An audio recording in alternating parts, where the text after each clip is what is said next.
Hello.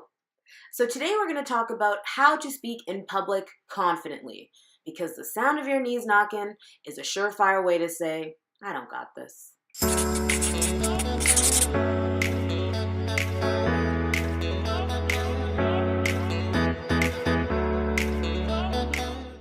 So the topic of how to speak in public confidently came about because I'm a national TV cooking expert. I am on one of the most popular daytime television shows in Canada on a regular basis talking about food. So it's in front of a live studio audience. It broadcasts live throughout the country. So I mean, how to speak in public confidently is something that I definitely know and know very well. And people always say to me, Bianca, you're so comfortable on camera. You're so articulate on camera. I wish I could do that too. And so I want to talk about that today because for a lot of people, you might be included in this group. It's not that you don't know what you're talking about or that you're not skilled in the area with which you're delivering a speech. It's just that you're nervous. And when you're nervous, what that does is that takes away from your level of expertise. Because like I said, there's nothing quite like, nervous voice shaking that says, I don't really know what I'm talking about. I'm nervous, even if you do know what you're talking about. So today we're going to talk about some of the tips that I use, some of the ways that I have worked to be confident and to speak confidently in public because look, I can only speak from my own experience. Some other, public speaking guru, of which I'm not calling myself, might have some different tips for you. I'm just giving you the tea and the cookies from my perspective.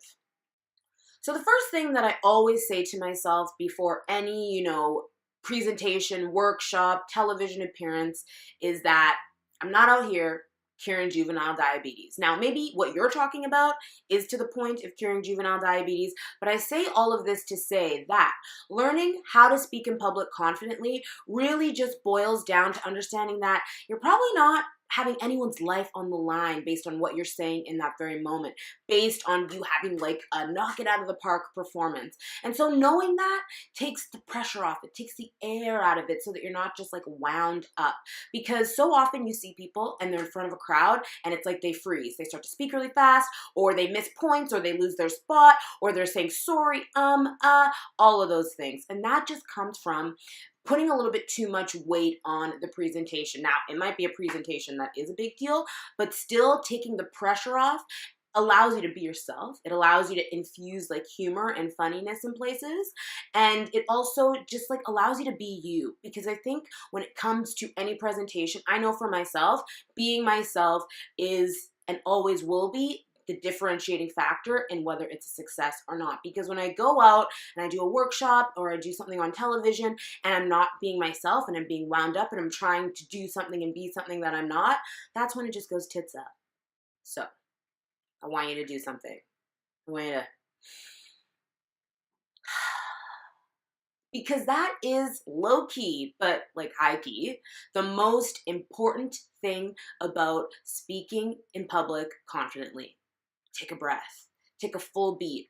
And so what I mean by that is when you take a breath, you allow points to sink in. You allow your jokes to land. You just give yourself a second to collect. Because so often you see people and it's like point to point to point to point to point to point, and people are just like, what? What just happened? So it's like, say a point, give it a breath. Say another point, give it a breath.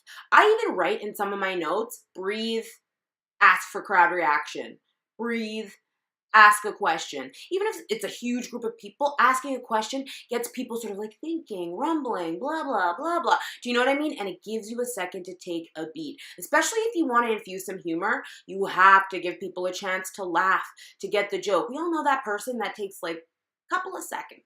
Maybe too many seconds, but nonetheless, takes a couple of seconds for the joke to hit them, and then they start laughing. Give those people an opportunity to catch up to you. Because if you go too fast, a lot of your jokes are just going to get lost. A lot of your intention will get lost. A lot of the meaning will get lost. So you want to just take a breath. So many goodies coming up in this video, but I just wanted to say one of the things that really helps me on the day of, like right before I am about to present, is my pump up playlist. And I'm gonna list it in the comment section below, but my pump up playlist is literally just a list of songs that makes me feel like I'm on top of the MFing world, like I could conquer anything. And these songs include, and they're mostly written by Mr. RuPaul Charles or Mrs. RuPaul, however you want to call mother, it's fine. I'll let you decide. And so there's charisma, uniqueness, nerve, and talent. Hey kitty girl, we're all born naked and the rest is drag. These are just songs that are so much about like living your truth, being yourself. You're the best no matter how you are, like you are you, and that's why this world is blessed. And those are the kind of songs that I want to listen to when I'm trying to make myself feel like, yeah, I'm the shiz. I got it all together. I am that girl. You know, you want to be very that. You want to be very that girl that's like, got it. Like where you walk into a room and you're like, I'm the expert, boo. I am the expert. And how I do that is through my Pump Up playlist. I feel like this goes without saying, but it's crazy how many people do not do this. Be prepared. And like not prepared like, oh, I read over it like, 5 times. I want you practicing what you're going to be delivering all the time. 3 times a day, 4 times a day for like a week and a half, 2 weeks leading up.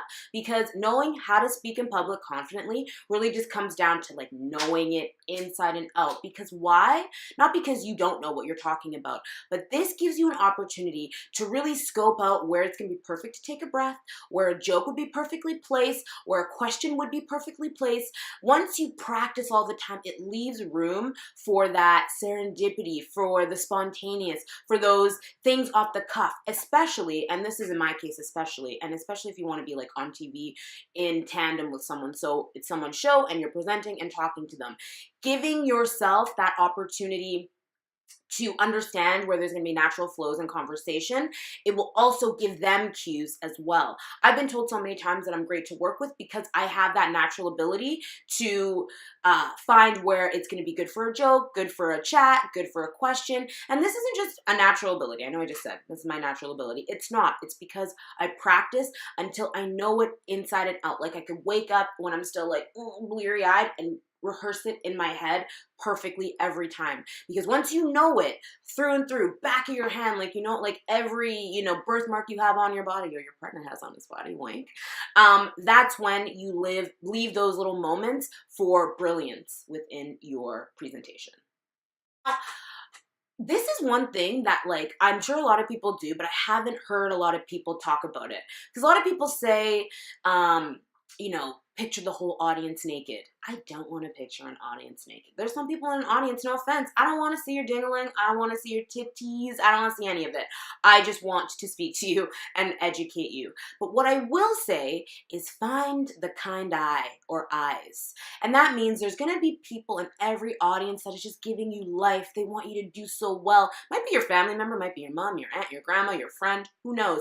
But find the kind eye, because those are the people that when you look at them and you look in your eyes, you'll feel good about what you're saying. They're validating you. You might be saying something and they're nodding and they're like, yes, I get it. Those are the people you continue to make eye contact with. If you ask a question, you look at that person when you ask it, because that's going to read as audience engagement, but you're just making sure to find the people who have the kind eye. I have done so many workshops where there's that person in the audience that's just like, everything you say sucks. I'm not going to give you any positive feedback by my face. Those people exist. But there's also those people that are like, bling, bling, bling, bling, you're doing such a good job. Find those people, make eye contact with them, and engage with them. That will make you more comfortable and thus help you speak in public confidently. So my number 1 tip for how to speak in public confidently is this. Just do it. Honestly, fail at it, fail forward, assess where you went wrong, and be better next time. Did you make eye contact with the wrong person? Choose someone better next time. Were you ill-prepared? Be more prepared this time. Did you let the weight and the pressure sort of get into your head? Don't let it do it next time. And did you listen to your pump-up list? Did you make your pump-up list? Make one. Be ready, but keep doing it. You will have times where the room falls flat, where you're like, is this thing on? I've had those moments. Everyone has those moments, but it doesn't mean that you're not skilled at what you're talking about or that you shouldn't be speaking in public. Absolutely not. How to speak in public confidently just boils down to you saying, I am that girl, I am that expert, and I'm out here trying to change lives. I mean, if you're trying to change lives. Maybe you're not. So I'm Bianca. Thank you so much for watching this video.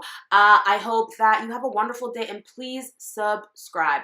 I know I say it all the time. Subscriptions make me actually legit feel like but it also just means that you'll get the videos when they're out. You'll be kept abreast of all the news in my life. But I mean, Whatever, do what you want. Bury that.